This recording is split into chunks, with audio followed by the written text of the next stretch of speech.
Oh, ano ba ang nangyari sa mga dating personalidad na gustong buwagin ang INC? Ito po, papakita ko sa inyo ha.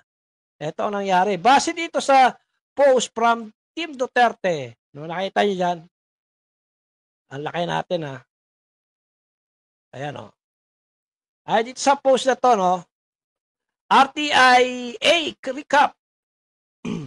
Wala kumalaban sa Iglesia ni Cristo ang napabuti. Okay? ABS-CBN lamang ang nagpapatunay na lahat ng lumaban sa Iglesia ni Cristo ay nawawala. 1. Sinubukan ni Ramon Magsaysay na pabagsakin ang Iglesia ni Cristo sa paraang nagpasasya ng batas sa Pilipinas na tanging Katoliko lamang ang ititirang relihiyon sa bansa. Ngunit lahat ng relihiyon gaya ng INC at Protestante ay mawawala.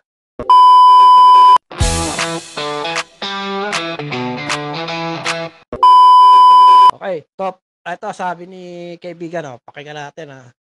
Yan, magandang araw po sa inyo lahat, mga kababayan at mga kapatid po namin sa Iglesia ni Cristo. Gusto ko lang magpaabot ng mensahe para kay Epifanio Labrador at sa kanyang buong pamilya. Okay? Payo po ang share ko po sa inyo ngayon, Mr. Epifanio, at hindi kita mumurahin, hindi kita pagsasalitaan ng masasakit na salita. Talaga dapat.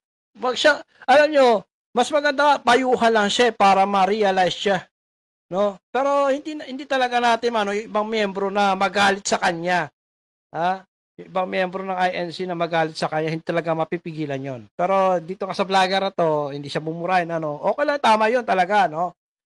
Bigyan lang siya ng advice.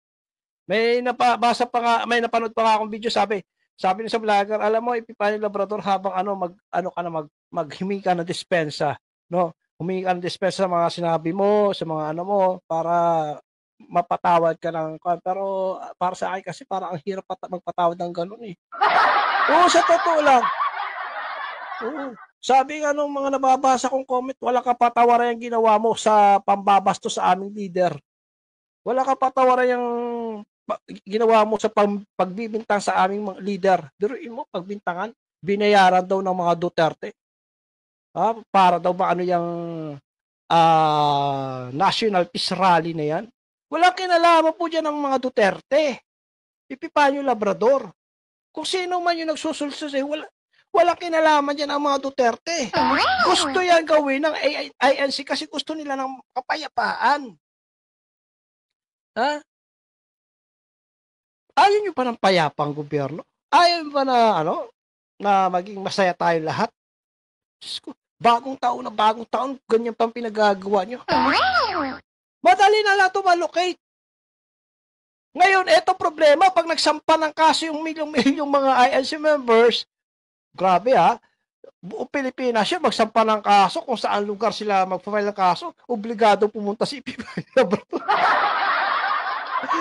Mag-iikot kaya si Epifanio Labrador sa Pilipinas para harapin yung mga isinampang kaso sa kanya.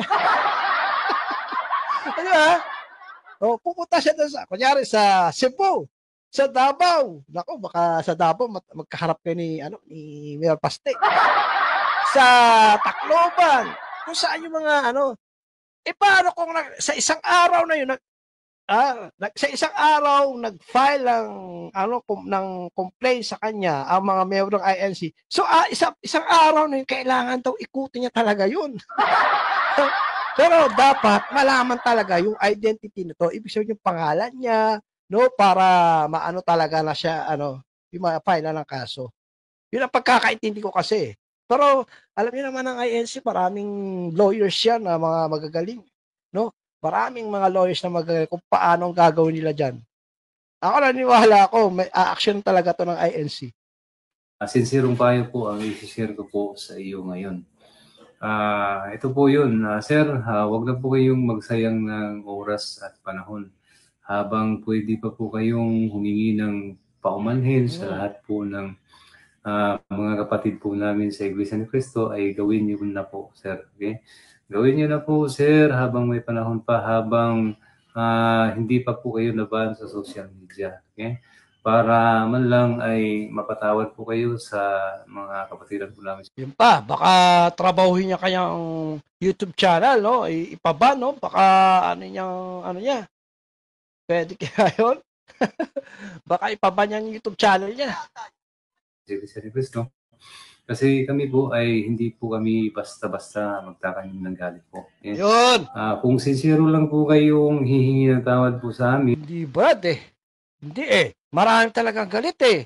Sa TikTok lang, yung mga post doon, nakita ko, nababasa ko comment ng mga INC members doon, ha? Galit na galit talaga. Oo, galit na galit. Talagang hahanapin daw talaga nila si Epifanio Labrador eh. Oh. Kasi nagalit ka naman talaga sila dahil, di ba? Iuuntog mo, minura-mura mo. Ang mura niya pa, di puta pa eh. Oh. Tapos, pinaratangan mo na binayaran ng mga Duterte para daw maano yung INC rally na yan. Diba? Ang dami masasakit na salita ang bintawang ito si Epifanio Labrador kaya nagalit yung mga membro. Ngayon kung ikaw, Brad, no, sorry kung ikaw ay nagpapatawad ka kaya maganda naman talaga yung magpatawad. Yun naman kasi talaga gusto ng Panginoon, yung maging mapagpatawad. Hindi mo talaga maano yung ibang membro. Galit na galit talaga. Habang binabasa ko yung mga comments, talagang para bang nakikita ko yung emosyon, no, ng kanilang talagang mukhang makita pa lang nila kahit na malayo pa si Epifanio Labrador, lulusubin na talaga nila eh. Ano ko imagination ko doon sa mga comments ng mga INC members sa post niya sa TikTok. At ipaliwanag mo kung bakit mo nagawa yun, bakit nakakapagsalita po kayo ng ganun katinding akusasyon at pambabastos po sa aming tagapamahalang pagkalatan. Kung may nag-utos ba sa iyo, kung may nagbayad ba sa iyo, paliwanag niyo lang po, sir, at wala kapatawaran ang ginawa niya. Kaya nga, yun talaga mga naging ng mga INC members, walang kapatawaran yung ginawa niya, yung pambabastos niya, yung pagmubura niya, talagang wala kapatawaran daw talaga yun. Kasi hindi lang naman daw yan unang beses na ginawa, maraming beses na, kung hindi ako nagkakamali, mga, di ba? May trending pa yan noon na sa TikTok na nag-sorry siya. Pero bakit yun ulit niya na naman? Sabi ni Albertino, pangalawa na yan. Pag nasalubong ko yan, kakain ko yun. Grabe. Hindi, di ba? Alam niyo mga kababayan, kung hindi man kayo INC, o kahit na sana respetuhin din yung bawat leader ng mga religion, no? Wag naman sana ang ganon, pero eto kasi sa nakikita ko dito kay Epifanio Labrador, kagaya ng sinasabi kaibigan na merong nasa likod nito. Mukhang ganon din ang tingin ko eh. Mukhang ganon din ang tingin ko na meron nasa likod niya yan. Kaya matapang na nagsasalita yan. Kahit na siya ay alam na kasi madali lang naman ilocate yan, madali lang naman siya hubara ng maskara eh. Actually, may mga dati na mga vlogger na nagpakita ng mukha nito eh. Po kaming lahat. Kasi ako po inaawa sa iyo, sir, at sa iyong pamilya. Kasi apektado din po ang iyong pamilya dito kasi nakikita po nila, nababasa po nila sa social media, ang mga batikos po sa iyo, ang mga insulto. Minsan po may mga ibang mga nag-comment na ng masakit. Siyempre nasasaktan din po yung pamilya niyo po dito. At kami man din po, sir, lahat kami sa Iglesia ni Cristo ay talagang nasasaktan po. Nasaktan mo po kaming lahat ng napakasakit na mga salita, sir. Pero ganun pa naman, sir, ay papayuhan pa rin po kita na wala ka ng ibang option, wala ka ng ibang pwedeng gawin para maabsuelto ka.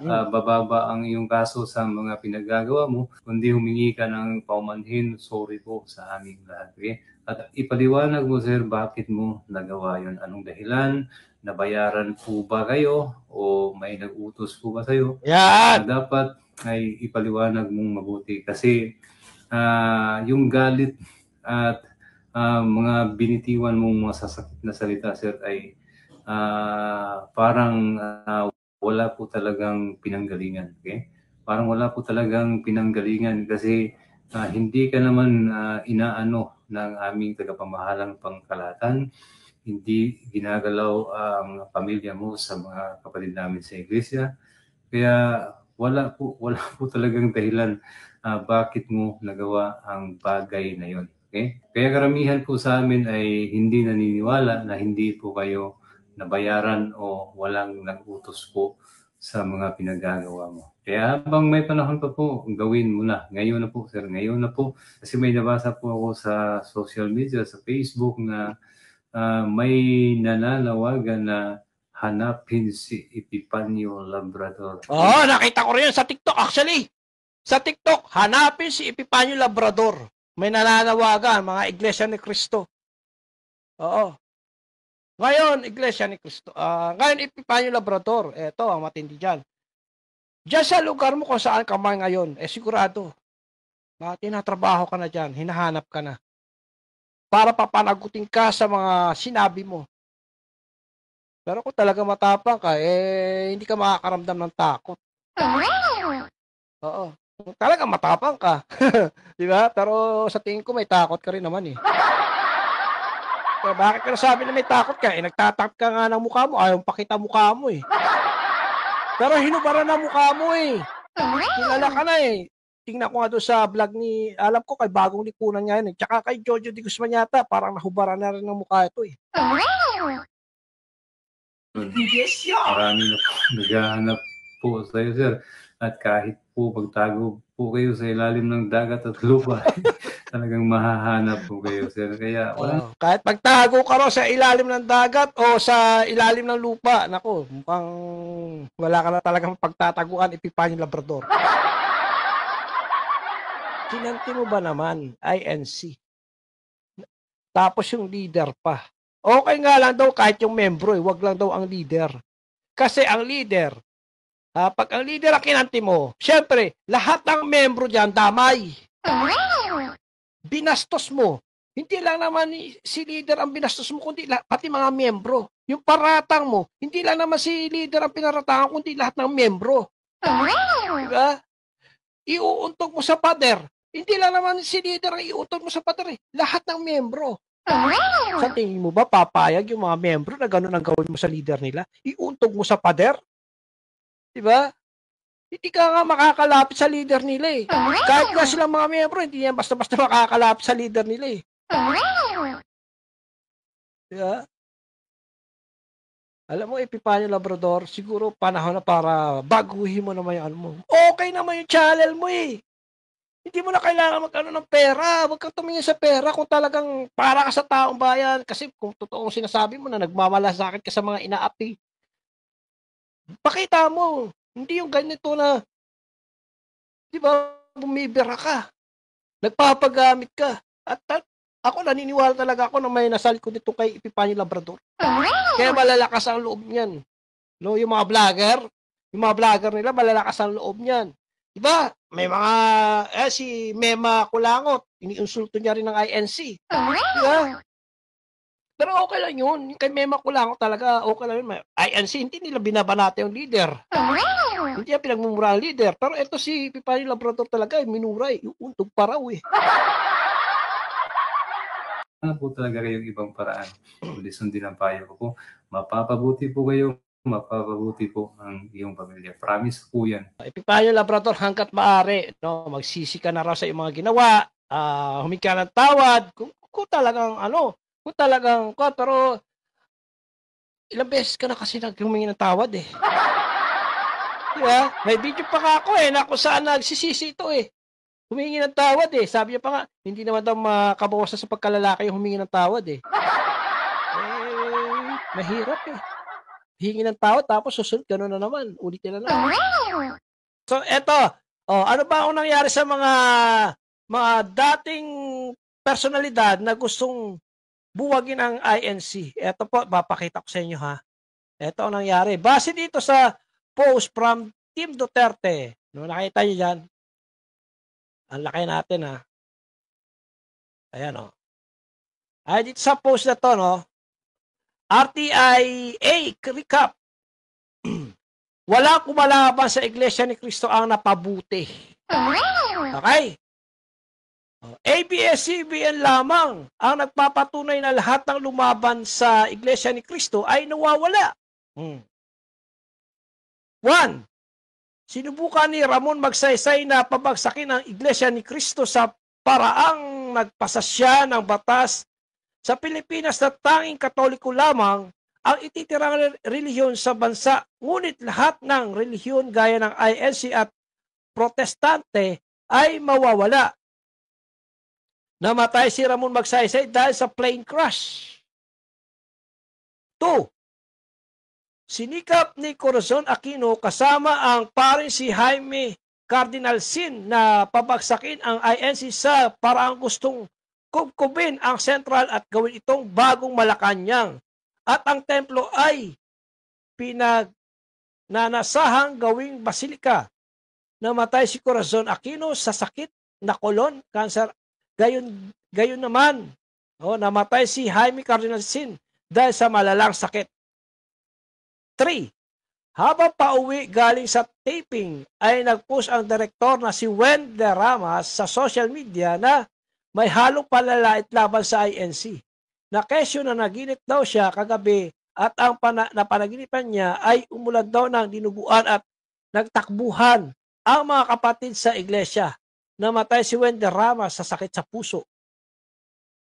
Nakipagtulungan si Leila de Lima sa mga natiwalag sa INC upang pabagsakin ang pamamahala ng Iglesia ni Cristo at ipakulong ito. Ngunit sa kasamang palad, si Leila de Lima po ang nakulong. 5. Sa layuning pabagsakin ang Iglesia ni Cristo, ay gumawa ng kata at bias na pagbabalita ang ABS-CBN upang papaniwalain ang mga tao laban sa INC. Sa kasamaang palad, nag-shutdown ang ABS-CBN. Huwag mong gigisingin ang higanteng natutulog. Iglesia ni Cristo, President Ferdinand Marcos. Apa. Kung gusto mong gumulo ang buhay mo, guluhin mo ang Iglesia ni Cristo. Senator Juan Ponce Enrile. Ito pa. Huwag mo pakalaman ang kaisa ng Iglesia ni Cristo. Senator Miriam Defensor Santiago. Right? Patunay na wala magtatagumpay na pabagsakin ang Iglesia ni Cristo na mismo ang Ama ang siyang may hawak nito. Sabi ng Diyos, narito silang lahat na nagagalit sa iyo ay papahiya at manggalilito. Silang lahat na nakikipaglaban sa iyo ay papanaw at mangpapahamak. Asayas 41 versikulo 11 ang Biblia. So eto, baka isipin nyo kanina, gawa ako ng kwento. Ito po ang nakita ko sa post, no. Hindi ko lang alam kung pero binasa lang natin ito, na ano yung mga tumuliksa daw sa INC nung araw, no, mula sa kay dating Presidente Diosdado Macapagal. Tama yun. Ay, Ramon Magsaysay, namatay sa plane crash. Hanggang kay Cory, namatay sa colon cancer, kay, sino to isa? Cardinal Sin, na mga tumuligsa sa INC, ang kinahinatnan, sila yung nawala. Pero ang INC hanggang ngayon, nandiyan pa rin. Matatag pa rin. At mukhang dumadami pa ang kanilang mga miyembro. So, ako, sa totoo lang, dapat talaga, sa aking opinion lang, respetuhin ang bawat relihiyon. No? Kung ikaw ay Katoliko man, yung purahin mo na yung Katoliko. Di ba? Kung ikaw Iglesia ni Cristo, di ba? Purahin mo na yung Iglesia ni Cristo. Pero wag kang mag-aano ng dapat respetuhin at higit sila respetuhin yung mga leaders. Baka matulad kayo dito kay dating President Ramon Magsaysay, ha?